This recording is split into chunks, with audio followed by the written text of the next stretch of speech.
Speaker, we've been playing a little bit of my statistics bigger than your statistic over this debate, and I'm very happy to play that game as well, particularly around the Department of Labour report into how effective this has been for the last 18 months in respect of firms with fewer than 20 employees. And what I was really interested in knowing was, of course, we've heard from Sir Roger and others that 40% of those people offered jobs wouldn't have got them had there not been a trial period, but in fact how many of the employers actually took advantage of the 90-day probation period at all, because we're hearing these great statements from the other side.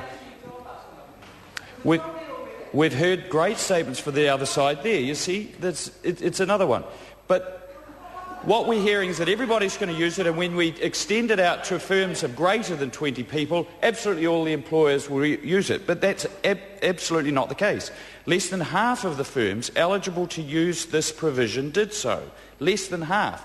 And only about half of those people employed by those half of the employers were actually taken on under the probation period. So in fact, of all of the people that could have been employed under a probation period, probably by my math only about a quarter of them were. But what's really interesting is why they took them on. Nearly a quarter of those employers said that they would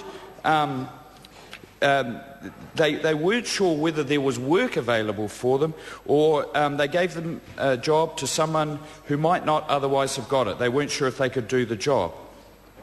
And to be opposed to that sort of thing, to prevent even one job from being created in the face of uncertainty, is to have no understanding of how to run a business through a recovery from a recession, which is uncertain, it is fragile. And if you're a small business, if you're a landscape gardener or a plumber, you've got 5 or 6 staff, taking on an extra staff member is a huge risk, an absolutely huge risk in the face of that uncertainty. To give a little bit more flexibility, well, it is a fragile recovery, it is uncertain, particularly from those employers' perspective. That's what the surveys are showing, and that's because people can't see into the future.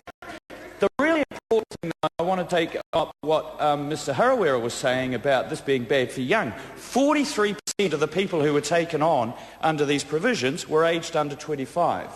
43% of them. So nearly half of these people given a chance were the young. So I think this is good legislation, it's fair, it's flexible.